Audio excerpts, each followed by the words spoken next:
कि भाई राजनीति सीखना चाहिए जयराम रमेश को कि भाई आप राजनीति सीखिए, आपको राजनीति करना नहीं आता है। आप संजय मेहता ने आपको राजनीति करना सिखाया। आप कई तरह के बात उन्होंने जो है आप देखे होंगे कि भाई किस तरीके का उन्होंने कहा है आप लोग को।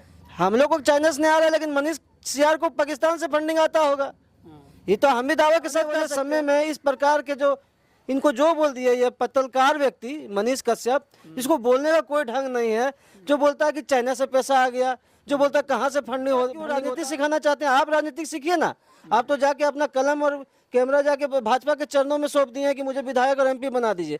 जयराम महतो ने तो ये काम नहीं किया। जयराम महतो ने तो झारखंड के अंतिम व्यक्ति को आवाज देने का काम किया। नमस्कार, आप देख रहे हैं समाधान कब तक। इन दिनों आप सोशल मीडिया पर एक प्रकरण देख रहे होंगे और प्रकरण यूट्यूबर मनीष कश्यप और झारखंड के JLKM के सुप्रीमो जयराम महतो को लेकर है। अभी ठीक कुछ दिन पहले आप देखे होंगे कि देवघर में जब मनीष कश्यप पहुंचे थे तो JLKM के कार्यकर्ताओं ने मनीष कश्यप का विरोध कर दिया। विरोध करने की वजह यह थी कि यूपी और बिहार के जो लोग हैं वो स्वाभिमान यात्रा जमशेदपुर में निकाल रहे थे। इसकी पहले से ही उन्होंने सूचना जारी की थी। कई तरह के सवाल पहले से ही JLKM उठा रही थी कि इस तरह की स्वाभिमान यात्रा बिहार और यूपी के लोग आखिर यहाँ क्यों उठा रहे हैं, और उसी के विरोध में JLKM के कार्यकर्ताओं ने मनीष कश्यप को घेर लिया। मनीष कश्यप को घेरने के बाद वो अपने यूट्यूब पर आते हैं और कई तरह की बातें वो कहते हैं, जिसमें जयराम महतो को लेकर खुलकर उन्होंने बोला है और उसके बाद कई तरह के विवाद हो गए। JLKM के कार्यकर्ताओं ने मनीष कश्यप का जबरदस्त विरोध किया है। इन्हीं सब मसलों पर आज हम बातचीत करने के लिए आपको रॉकी नवल से मिलाते हैं, जो JLKM के जिला अध्यक्ष हैं गिरिडीह के।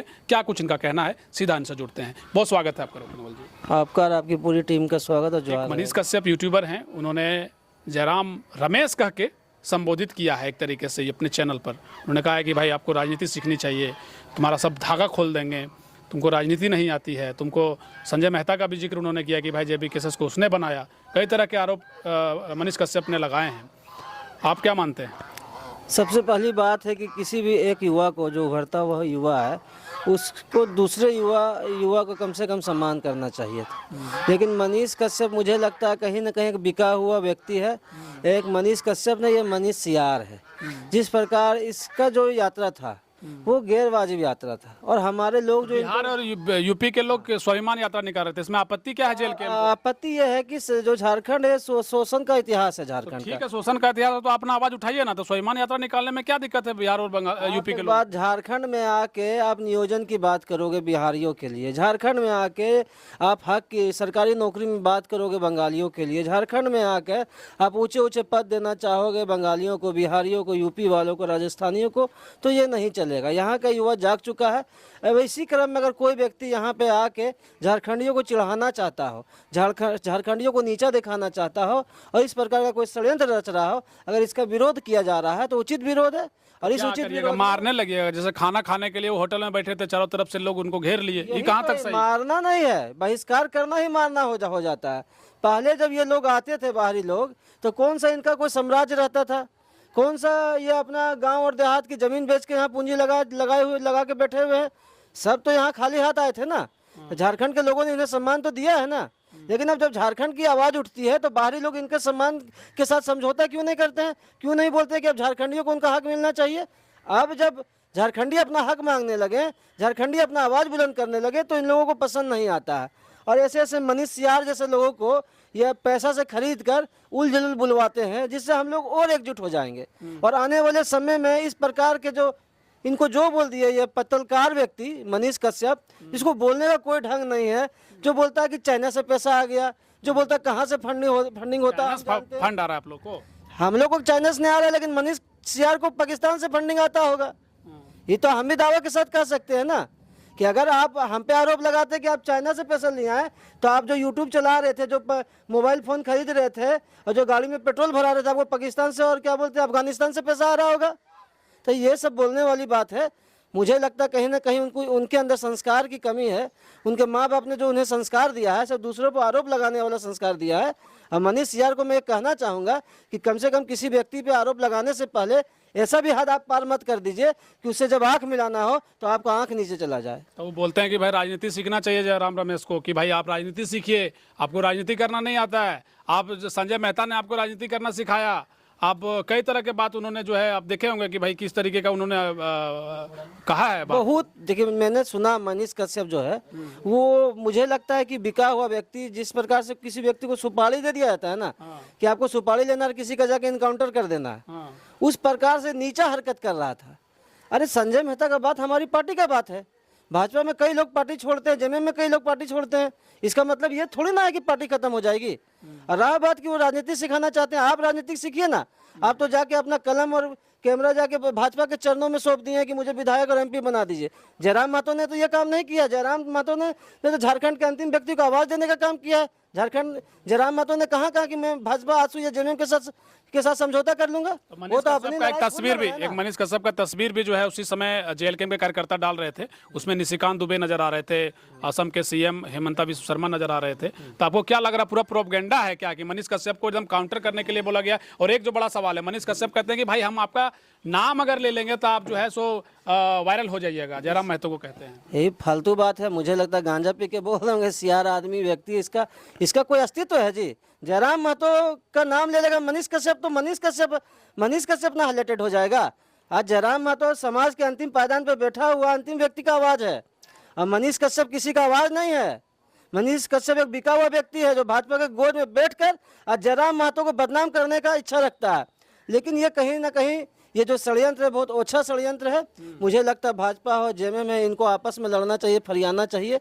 इस मनीष कश्यप जैसे, मनीष सियार जैसे व्यक्ति को उनमें लगाना कुल चाहिए। मिलाकर ये समझा जाए कि मनीष कश्यप अब झारखंड में, चूंकि वो तो प्रचार प्रसार में भी रहेंगे, भाजपा के नेता है भाई, युवा नेता है, सोशल मीडिया पर उसका भी अपना एक फैन फॉलोइंग है। तो क्या लग रहा है वो जिस तरीके से जयराम महतो को टारगेट किए, बोले एकदम धागा खोल देंगे भैया जयराम महतो जी का, तो क्या लग रहा है मनीष कश्यप जो है वो हावी दिखाई देंगे जयराम महतो को लेकर? सोशल मीडिया में बोले कि क्या हम पूरा मंगवा रहे हैं डाटा कि कहाँ क्या हो रहा है। एक तो चाइना फंडिंग को लेकर के बताया गया, और भी बहुत चीज वो जो है सो निकाल रहे हैं। डाटा मनीष सियार का सारा डाटा हम लोगों के पास आ चुका है। भारत दुनिया में जितनी 107 या 36 जितने भी कंट्री है, जहाँ जहाँ से मनीष कश्यप ने पैसा लिया है, सारा डाटा हम लोगों के पास आ रहा है। जिस प्रकार से मनीष कश्यप किसी व्यक्ति पे गोबर फेंकेगा तो इधर से भी उस पर गोबर ही जाएगा। वो समझेगा कि हम गोबर फेंकेंगे और उधर से कोई फूल बरसा दिया जाएगा, तो ऐसा होने वाला नहीं है। और ऐसे हजार मनीष कश्यप भी आ जाए तो एक जयराम रमेश पैदा नहीं कर सकते हैं। तो वो बोल रहे थे कि भाई हम खाना खाने के लिए बैठे हैं, तो काहे के लिए हमको खाने दीजिए ना, क्यों रोक रहे हैं? और ऊपर से जो जेल कैंप के कार्यकर्ता थे वो फिर लास्ट में सेल्फी खिंचवाने लगते हैं उनके साथ। देखिए, सबसे पहली बात, ये ऐसा व्यक्ति जो तमिलनाडु का प्रकरण तो आपने सुना होगा, एक षड्यंत्रकारी पत्रकार जिसने पत्रकारिता की गरिमा को हाथ पे ला दिया हो, उस व्यक्ति से कैसा उम्मीद रख सकते हैं? कहाँ बोलते हैं अपने आप को पत्रकार, वो बोलते हैं हम यूट्यूबर हैं। अरे यूट्यूबर भी पत्रकार होता है, यूट्यूबर भी सम्मानजनक पोस्ट पे है। आज का डेट में यूट्यूबर भी तो समाज की बातों को उठा रहा है ना। अभी तो जमाना बदल चुका है। वो बोले कि झारखंड में हम कितना सारा काम किए, देखिए झारखंड की विधानसभा के सामने हम जो है आवाज उठाए हैं, कई लोगों का मदद किए हैं। एक जो है रिपोर्टर की तरह एक छोटा सा बच्चा जो है वायरल हो जाता है, मनीष कश्यप की तरह करता है, तो वो बताते हैं कि हम झारखंड में भी हक और अधिकार की बात किए हैं। 15 दिन हम झारखंड में बिताते थे, 15 दिन बिहार में बिताते थे। सबसे पहली बात मैं आपको बता देना चाहता हूँ, जो व्यक्ति काम, फिर मनीष कश्यप का विरोध क्यों हो रहा है भाई? जो व्यक्ति काम करता है वो कभी ये नहीं बोल सकता है कि हम काम किए। भगवान ने उसे कुछ काम करवा लिया तो उसे बोलने का यह हक नहीं है कि हम ये काम कर दिए हैं। अगर आप चावल में थोड़ा सा नमक ज़्यादा हो जाता है तो आप पानी मिला के खा सकते हैं। हल्दी ज़्यादा हो जाएगा तो उसमें पानी भी मिलाने के बाद भी उसमें स्वाद नहीं आएगा। वही है मनीष सियार। इस व्यक्ति ने जिस प्रकार से घटिया काम किया है, ये सोचता है कि बोलना तो सिर्फ मनीष कश्यप को ही आता है। ये किसी का भी आलोचना कर देगा, किसी पे भी आरोप लगा देगा। तमिलनाडु वाला प्रकरण देखे थे ना, वहाँ तो जेल गया है, लेकिन इस बार झारखंड में अगर इस प्रकार की गिदड़ भभकी देगा और जयराम महतो के खिलाफ किसी भी प्रकार का अनर्गल प्रलाप करेगा तो उसे जेल तो नहीं भेजा जाएगा, लेकिन जिस कमरे से वो निकला उस कमरे में 6 महीना उसे पैक कर दिया जाएगा। तो इस स्वाभिमान यात्रा फिर सुन रहे हैं, जेल कैंप भी जमशेदपुर में निकाल रही है, मतलब जेल कैंप के माध्यम से निकलेगा। तो स्वाभिमान यात्रा जो निकालना चाह रही थी, यूपी और बिहार के जो लोग निकालना चाह रहे थे, जिसमें मनीष कश्यप शामिल होना चाह रहे थे, उसका जवाब स्वाभिमान यात्रा के साथ ये जेल कैंप देना चाह रही है। जेल कैंप किसी का जवाब नहीं दे रही है। जेल कैंप झारखंडी लोगों की मानसिकता को उच्चतम पायदान पर ले जाने का काम कर रही है। आप पहले बताइए ना, कितना नेता है जी झारखंड का जिसका कभी आप लोगों ने आवाज़ सुना होगा? कभी आपको इच्छा भी नहीं किया होगा किसी का इंटरव्यू लेवे, कोई बोल भी नहीं पाता था। हमारा जैसा युवा, लाखों युवा जो है, कभी किसी के बारे में कोई पक्ष में कोई बात नहीं रखते थे हम लोग, क्योंकि हम लोग को कोई बोलना नहीं सिखाया था। जितने भी बड़े बड़े नेता हुए सब तो हमारे पड़ोसी राज्य बिहार से पैदा हुए। जिनका आवाज़ संसद में गूंजा, जिनका आवाज़ मीडिया में गूंजा, लेकिन एक हमारे जो झारखंड का कोई गरीब का बेटा अगर बोल दिया तो कैसे बोल दिया, इस पर मंथन हो रहा है। और उस मंथन के लिए क्या नाम है, हेमंत विश्वकर्मा को यहाँ बैठा के रखा गया है कि आप जाके देखिए कि इसका बात को लोग कैसे सुनते हैं, आप जाके देखिए इसका बात कैसे कंट्रोल होता है, आप जाके देखिए कि इसके बात को कैसे दबा दिया जाएगा। तो ये सब शतरंज के बिसात है, लेकिन हम लोग जानते हैं इसे हम लोग हल कर देंगे और जयराम महतो आने वाले समय में झारखंड के सीएम बनेंगे। चलिए, मतलब मनीष कश्यप जो हैं कुल मिलाकर के भाजपा के एक एजेंडे के तहत झारखंड आए हैं, ये आपको लग रहा है? देखिए, भाजपा अगर कोई बहुत बढ़िया एजेंडा भाजपा की तरफ से आवे तो उसका हम लोग सम्मान करते हैं। गरीबों के लिए आवे, जेएमएम से लड़िए ना, जेएमएम के खिलाफ आप लोग एजेंडा बनाइए ना। तो एजेंडा बना रहे हैं हमारे सुप्रीमो के खिलाफ, तो कहीं ना कहीं किसी न किसी मोड़ पे हम लोग को दुख तो पहुंचता है। जयराम महतो से मनीष कश्यप की तुलना कर रहे हैं? वाह महाराज, क्या पत्रकार महोदय, आपने तो जयराम महतो को शुरू से लेकर अभी तक देखा है। आपको लगता है नाखून के बराबर भी है क्या ये पत्रकार? हैं? जिस व्यक्ति ने अपनी प्रतिभा को दाव पे रख कर एक विधायक एमपी बनने के लिए अपनी प्रतिभा को दाव पे रख दिया, वो व्यक्ति कभी जयराम महतो का तुलना समतुल्य हो सकता है क्या? ऐसे व्यक्ति को तो मैं बोल रहा हूँ, ये सब पत्रकार व्यक्ति है, ये चाटुकार व्यक्ति, एक सियार है। इस प्रकार से किसी भी व्यक्ति पर आरोप लगा देना कि तुम्हारा पैसा चाइना से आ गया, तुम्हारा पैसा फलाना से आ गया, ऐसा होता है क्या? ठीक बात है। देखिए, मनीष कश्यप और जयराम महतो को लेकर के इन दिनों सोशल मीडिया पर खूब चर्चाएं हो रही हैं। जेएलकेएम के गिरिडीह जिला के ग्रामीण अध्यक्ष रॉकी नवल का कहना है कि तुलना मनीष कश्यप और जयराम की नहीं हो सकती है।